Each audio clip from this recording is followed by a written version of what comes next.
자, 누가복음은 저자가 누가지요? 네, 누가는 순수 이방인이라고 했습니다. 이 사람이 국적이 어딘지는 밝히고 있지 않아요. 분명한 것은 이 사람은 유대인이 아니라는 뜻입니다. 로마 사람일 수도 있고 헬라 사람일 수도 있고 어느 지역 사람인지는 분명하지 않지만 이 사람은 유대인은 아닙니다. 이방인입니다. 자, 누가는 이 누가를 기록한 이유가 누구에게 보내기 위해서, 즉 수신자가 누구예요? 데오빌로예요. 이 사람이 누굴까요? 어떤 사람일까요? 여기 자료가 나오죠. 각하가 아마 어떤 사람이에요?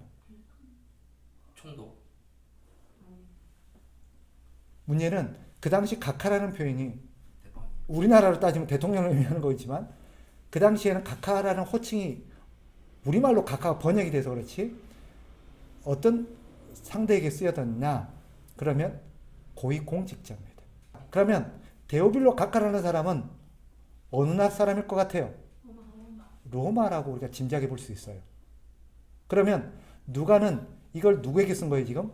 로마의 각하라는 사람에게, 데오빌로 각하라는 사람에게 썼어요. 맞죠? 근데 이 데오빌로라는 사람은 하나님을 아는 사람일까요? 모르는 사람일까요? 데오빌로는요 두 단어가 합성한 거예요. 데오는 뭐냐? 하나님이라는 뜻이고요. 필로스는 사랑이라는 뜻이에요. 그러니까 뭐예요? 하나님을 사랑하는 자예요. 이름의 뜻이. 그의 이름을 하나님을 사랑하는 자라고 지은 것을 보면 그는 어떤 사람이에요? 이방인임에도 불구하고 복음을 듣고 하나님을 알고 있는 개종자였을 가능성이 크죠. 그죠? 로마의 공직자임에도 불구하고 개종자였을 가능성이 큰 사람이에요. 자, 그러면 이런 것들을 미뤄봐서 우리 누가가 어느 나라 사람인지는 확실하진 않지만 짐작해 볼 수는 있어요. 그죠? 혹시 어느 지역의 사람일 가능성이 높아요? 그죠? 아마 로마 사람일 가능성이 높지 않을까? 헬라 사람이라고 추정하는 사람도 있어요. 왜냐? 헬라어에 능통하기 때문입니다. 헬라어에 능통하기 때문에. 자, 중요한 것은 그가 어느 지역 출신이냐 그것은 성경에서 침묵하고 있기 때문에 중요한 건 아니지만 우리가 이것을 한번 살펴봤습니다. 자, 이 누가는 이방인이라고 그랬죠? 그리고 데오빌로 각하라는 사람과 연줄이 다 있고 이런 사람들과 아는 사람인 것 같으면 이 사람은 굉장히 발이 넓거나 신분이 높거나 귀족이거나 그죠? 상당한 어떤 영향력 있는 사람이었으면 틀림없습니다. 이 사람의 직업이 뭐죠? 의사. 이 사람은 추측하기를 두 가지의 직업을 갖고 있을 거로 추측합니다. 첫째는 의사고요. 두 번째는 역사학자입니다. 역사학자. 그래서 그는 그런 역사적인 통찰력과 자기의 여러 가지 학식을 동원해서 이렇게 누가복음을 저술했음을 본문에서도 밝히지, 그죠? 3절 보면 그 모든 일을 근원부터 자세히 미루어 살핀나도 데오빌로 각하에게 차례대로 써보내는 것이 좋은 줄 알았다라고 말합니다. 자, 구약에서 가장 분량이 큰 책이 뭐죠? 시편입니다. 압도적으로 많죠? 신약에서는요? 누가복음입니다. 누가복음. 우리가 마태복음은 몇 장까지 있어요? 28장까지. 누가복음은 24장까지. 근데 왜 더 많죠? 장수가 아니라 절수가 많아요. 그래서 전체 분량으로 보면 그보다 많은 사도행전도 28장이죠. 그죠? 그럼에도 불구하고 신약 성경에서 가장 분량이 많은 책이 누가복음입니다. 그런데 누가가 누가복음만 기록한 게 아니에요. 뭐도 기록했죠? 사도행전도 기록했어요. 누가복음 다음으로 분량이 많은 게 사도행전을 감안한다면 사실은 굉장히 많아요. 그래서 신약 성경이 총 몇 권이에요? 27권이에요. 27권 중에 가장 많은 성경을 기록한 사람이 누가는 몇 권을 썼어요? 바울은요 13권을 썼어요. 누가 쓴 분량이 많을까요? 그렇죠? 무조건 정답은 누가입니다. 장수는 누가 많아요? 바울이 많아요. 그러나 전체 분량으로 따지면 누가가 많습니다. 누가가 쓴 게 심지어요 3분의 1에 해당합니다. 신약 성경 3분의 1. 두 권이. 그만큼 분량이 많은 거예요. 자, 그런데 그래서 이 누가가 기록한 이 두 권은 사실은 누가복음과 사도행전 두 권으로 나눠져 있지만 엄밀히 따지면 한 권의 책이라고 볼 수 있어요. 한 권의 전편과 후편이라고 할 수 있어요. 그 근거가 뭐냐? 여기 우리가 읽었던 부분에 나와 있죠. 자, 봐봐요. 3절에 보면 누가는 데오빌로에게 이걸 써보내면서 뭐라고 말했냐면 차례대로 써보내는 것이 좋겠다라고 하면서 기록해요. 그 차례대로란 말이 뭐냐? 누가복음과 사도행전을 지칭하는 것입니다. 그 두 번째 근거로 사도행전 1장으로 가보세요. 자, 먼저 쓴 글에는 이라고 되어 있죠. 이걸 우리식으로 바꾸면 전편이에요. 그러니까 사도행전은 뭐가 되는 거예요? 후편이 되는 거예요. 그래서 사실 누가가 쓴 누가복음과 사도행전은 원래 따로따로 쓴 게 아니라 한 권의 책이었어요. 그것을 후대 학자들이 두 개로 나눠놓은 거예요. 왜 나눠놨을까요? 하나는 예수님에 대한 행적에 초점이 있기 때문에 복음서로 분리해놓고 뒤에 거는 그 이후에 교회에 대한 어떤 교회의 역사를 기록한 거기 때문에 그저 사도행전으로 분류를 해서 나누는 것 뿐이에요. 원래는 뭐다? 누가복음과 사도행전은 한 권의 책이요, 한 권의 책의 전 후반부다라고 보는 것이 더 적절합니다. 이해되시죠? 자, 그래서 이 사도행전, 이 누가복음과 사도행전은 한 권의 책으로서 사실은 누가는 뭘 쓰고 싶었냐? 바로 하나님 나라 역사 전반을 기록하고 싶었던 거예요. 그래서 누가복음과 사도행전에서 그려내고 있는 것은 크게 세 부분입니다. 뭐냐? 첫째, 예수님 오시기 전. 두 번째, 예수님이 활동하던 시기, 예수님 시기. 세 번째는 예수님이 승천하신 이후. 이 세 부분으로 누가는 이것을 기록하고 있습니다. 다시, 누가는 누가복음과 사도행전을 통해서 크게 세 부분의 이야기를 말하고 싶었던 거예요. 첫째는 뭐라고요? 예수님이 오시기 전의 이야기. 이것을 시대로 분류한다면 뭐라고 하나요? 이스라엘 시대라고 말하기도 합니다. 이스라엘 시대.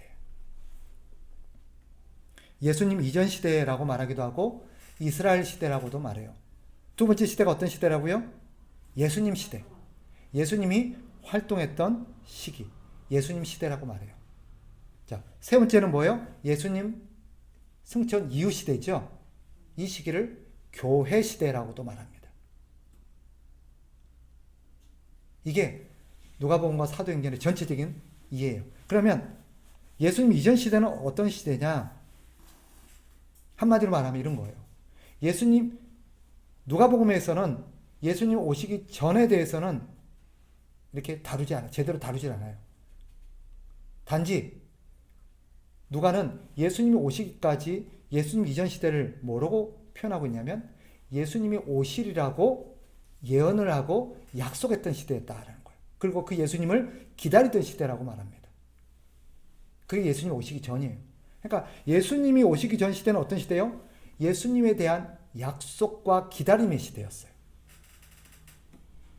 그게 구약의 이야기예요. 그럼 예수님 시대는 어떤 시대일까요? 자, 예수님 오시기 전에는 시대가 굉장히 방대하죠, 그죠? 성경에 기록된 시대만 해도 거의 5,000년이 넘어가니까 방대한 시대예요. 그러나 예수님이 오셔서 예수님 활동한 시대는 무려 33년밖에 안 돼요, 그죠? 이 33년의 짧은 시간이지만 누가는 상당 부분을 여기 할애합니다, 그죠? 여기 할애해요. 누가복음이 여기에 초점이 맞춰져 있죠. 누가복음에서는 바로 예수님이 활동했던 그 시기에 대해 것을 초점을 맞추고 있는데, 그러면 그 시대는 어떤 시대나 바로 예수님이 오셔서 구약의 예언들을 성취했던 시대다. 성취했던 시대. 모든 예언들을 성취했던 시대다. 누가에 의하면 누가복음은 이 예수님 시대를 네 부분으로 구별합니다. 첫째, 1장 1절부터 4장 13절. 이것은 예수님이 공생애를 준비하던 시기입니다. 1장 1절부터 4장 13절. 예수님이 공생애를 준비하던 시기. 두 번째는 4장 14절부터 9장 50절까지. 예수님이 갈릴리를 중심으로 사역하던 시기입니다. 그러니까 이 시기는 예수님이 갈릴리에서 활동했던 거예요. 4장 14절부터 9장 50절까지. 세 번째, 9장 51절부터 19장 27절. 9장 51절부터 19장 27절. 이것은 예수님이 이제 어디에 사역하셨어요? 갈릴리에 사역하시다 이제는 예루살렘으로 가는 과정을 그리고 있습니다. 예루살렘으로 가는 과정. 그 어간에 있었던 사건들을 기록하고 있어요. 그리고 마지막 19장 28절부터 24장 53절 마지막까지는 예수님이 예루살렘에서 고난을 받으시고 죽임을 당하시고 부활하신 이야기입니다. 누가복음을 읽을 때 그러니까 누가의 초점은 뭐가 있었냐면 예수님의 일대기를 가급적 역사적으로 그리고 순서적으로 그리고 정확하게 기록하는 데 초점이 있어요. 그래서 누가가 예수님에 대해서 강조하고 싶었던 건 뭐냐? 결과적으로 말하면 바로 그분이 인류의 역사 그 자체라는 거예요. 예수님이 인류의 역사를 이끌어 가시고 모든 역사의 주체라는 거예요. 그래서 예수님이 오심으로써 역사가 나뉘어지죠. 그죠? 예수님 오시기 전과 후로 인류의 역사가 나뉘잖아요. 예수님 오시기 전을 그래서 뭐라 표기해요? BC라고 표해요. 무슨 뜻이에요? 뭐의 약자예요? Before Christ. 예수 그리스도께서 오시기 전. 그리고 예수님 오신 이후에는 뭐로 표기해요? AD로 표기해요. BC는 영어인 반면 AD는 뭐라 그랬죠? 라틴어예요. 아노 도미니. 주후. 주님이 오신 이후 이런 뜻이에요. 아노 도미니. 그러니까 누가가 말하고 싶었던 게 그거예요. 예수님은 역사의 주체가 되시는 분이다. 그분으로 인류의 역사가 나뉘어졌고 그분으로 인류의 역사가 바뀌었다라는 거예요. 이해되시죠? 그러니까 누가가 말하고 싶었던 건 뭐예요? 예수님이 역사의 주체시다. 이 역사가 예수님을 중심으로 흘러가고 있다. 역사는 예수님 오시기 전과 후로 나뉜다. 그 역사의 주체는 예수님이시다. 이게 누가가 말하고 싶었던, 그래서 어떤 학자들은 누가의 어떤 복음서를 역사적 예수 이렇게 표현하기도 합니다. 누가복음 개관됐죠, 그죠? 누가복음만 개관하면 안 돼요. 누가는 누가복음과 사도행전을 한 권으로 쓰면서 예수님 오시기 전과 후의 시대가 어떻게 달라졌는지를 누가는 보여주고 싶었던 거예요. 근데 예수님 오시기 전의 시대는 간략하게 예수님을 기다리며 그분의 예언이 성취를 기다렸던 시기였다라고 간략하게 구약을 마무리하고요. 본격적인 뭐예요? 예수님이 오셔서 어떻게 됐느냐. 그분이 오심으로써 예수님이 활동하심으로써 구약의 모든 예언들이 어떻게 성취되어지고 인류의 역사가 어떻게 전개되는가를 보여줘요. 그리고 예수님이 승천하신 이후에는 이제 예수님의 유언과 예수님의 말씀에 따라서 남은 제자들과 교회에 의해서 역사가 어떻게 전개되는가를 보여주는데 누가의 초점이 있죠. 그 예수님이 이후로 예수님이 승천하신 이후로 나머지 남겨있던 제자들이 예수님의 말씀을 받아서 그 교회를 어떻게 확장시켜가고 교회를 통해서 어떻게 하나님의 나라가 이루어져 가는가를 그린 것이 사도행전이겠죠. 그죠? 사도행전에서 제가 추가적으로 얘기할 거니까 생략하기로 하고요. 그러니까 이렇게 이해하시면 돼요. 통합적으로. 누가복음과 사도행전이라는 한 권의 역사서를 예수 그리스도에 대한 역사서를 기록했다는 거예요. 그 역사에는 예수님 오시기 전과 예수님 오셔서와 예수님 가신 이후에 역사를 다루고 있다. 그 중에 누가복음은 어디에 초점이 있어요? 예수님이 오셔서 활동했던 그 시기에 초점이 맞춰져 있는데 그 시기를 누가는 몇 부분으로? 네 부분으로 나눠서 설명하고 있다. 첫 번째 부분은 뭐예요?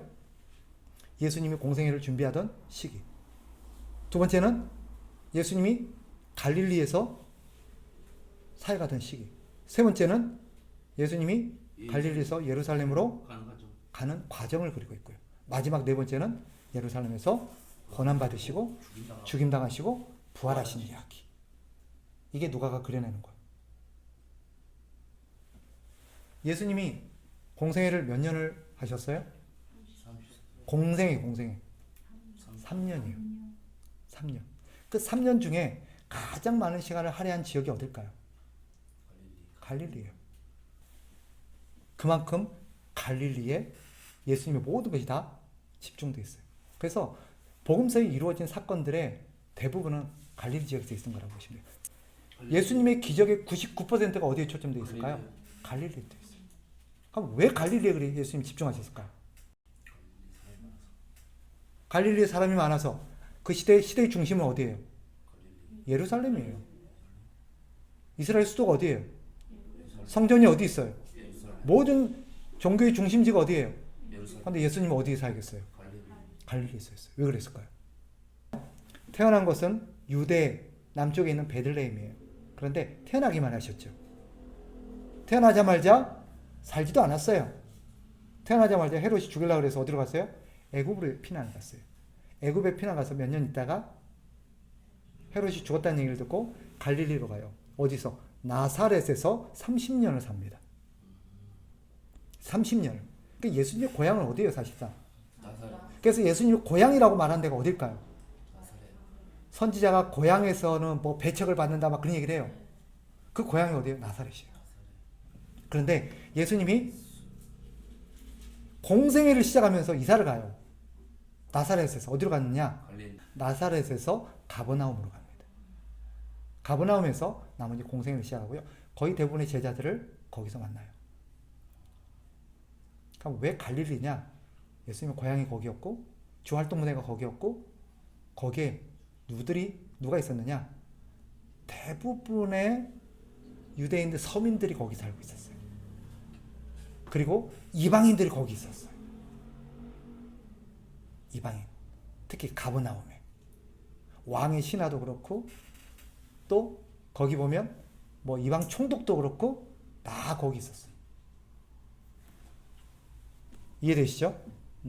그래서 예수님의 사역이 거기 초점이 있어졌다.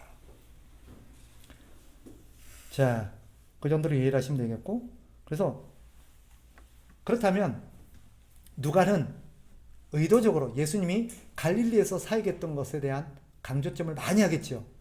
그러니까 뭐 왜 예수님의 갈릴리 사역을 이렇게 실제로 거기서 대부분의 사역이 이루어지기도 했지만 이 누가는 다른 복음서와 달리 몇 가지 특징을 띠고 있습니다. 다른 복음서들은 봐봐요. 자기 인종에 관심이 있어요. 그죠? 마태는 누구를 대상으로? 유대인들을 대상으로.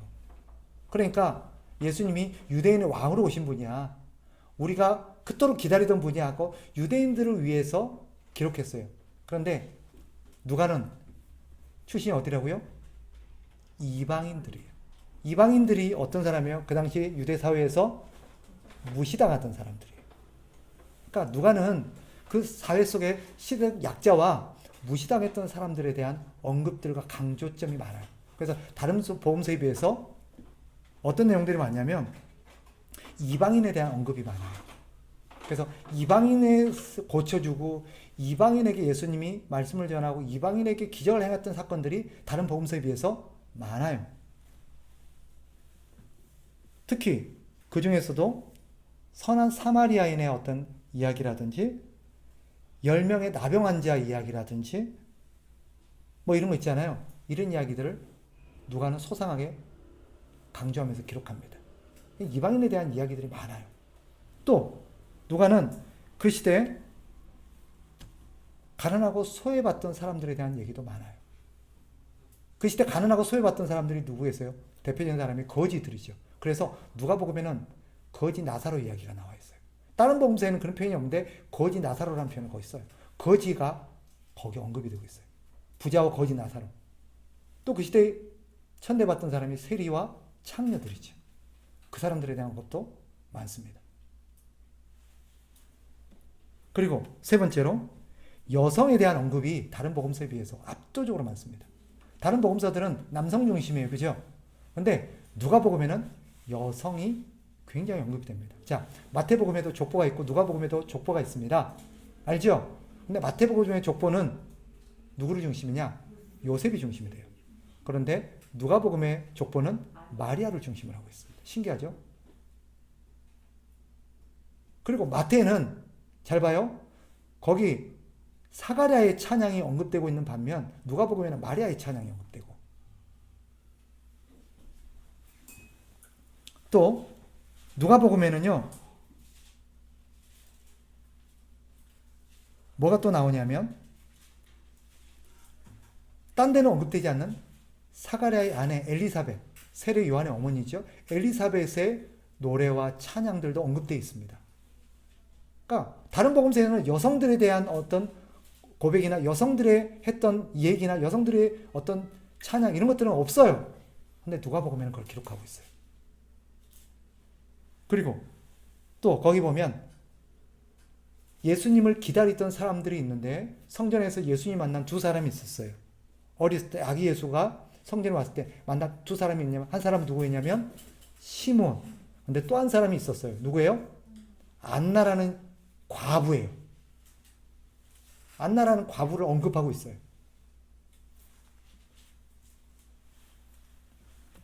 그리고요, 누가복음에 또 초점이 되어 있는 게 뭐냐면 그러고 있어요. 그 당시 예수님의 말씀을 듣고 사람들의 가르침을 받은 사람은 거의 남성이죠. 그죠? 그런데 여성이 예수님의 발 앞에서 말씀을 배우는 사건이 기록되어 있어요. 그게 누구예요? 마리아죠.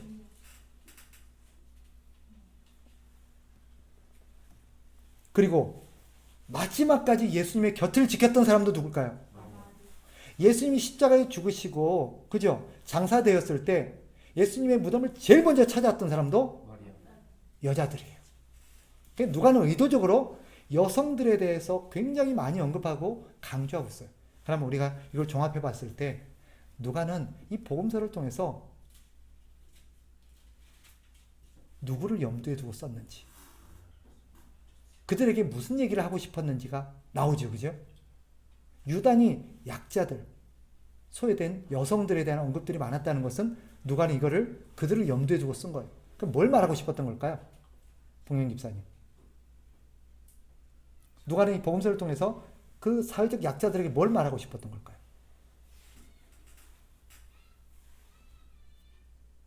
쉽게 접근해요. 쉽게. 그렇죠. 우리 주님은 사람을 차별하지 않는다라는 거. 세상 사람들은 신분과 소유와 여러 가지 인종과 성별로 인해서 사람을 차별하지만 우리 주님은 절대 차별하지 않는다. 제가 언급하지는 않았지만 마태는 예수님이 태어났을 때 예수님을 영접하러 온 사람이 누구였냐면 동방박사였어요. 근데 누가는 동방박사 얘기는 안 하고 예수님이 태어날 때 예수님을 영접하러 왔던 사람이 누구라고 기록되어 있을까요? 들의 목동들, 목자들이 왔다 그래요. 그죠? 서로 강조점이 달라요. 그러니까 누가는 이 복음서를 통해서 사회적인 약자, 이방인들, 소외된 사람들을 향해서 쓰고 있고요. 예수님은 사람을 차별하지 않고 바로 예수님이 오신 것은 너희들을 위해서 오셨어 라고 말하는 거예요. 이게 누가가 강조하고 싶었던 거죠. 그래서 누가복음을 우리가 읽으면서 아 진짜 그렇네, 그런 것들이 강조되어 있네. 다른 마태, 마가, 요한에게서는 언급되고 있지 않는 것들이 누가는 오히려 디테일하게 그 자료들을 찾았고 연구해서 그런 것들을 막 수록하고 있다는 것을 우리는 알게 되겠죠. 정리하겠습니다. 결국 누가는 예수님은 모든 사람들, 그래서 누가복음에서 강조되고 있는 거 하나만, 잃어버린 자라는 단어가 강조되고 있습니다. 잃어버린 자를 위해서 오셨다. 예수님은 잃어버린 자를 찾아 구원하기 위해서 오셨다. 그게 누가복음의 강조점이에요. 그 잃어버린 자들이 뭐예요? 사회적 약자죠. 그죠?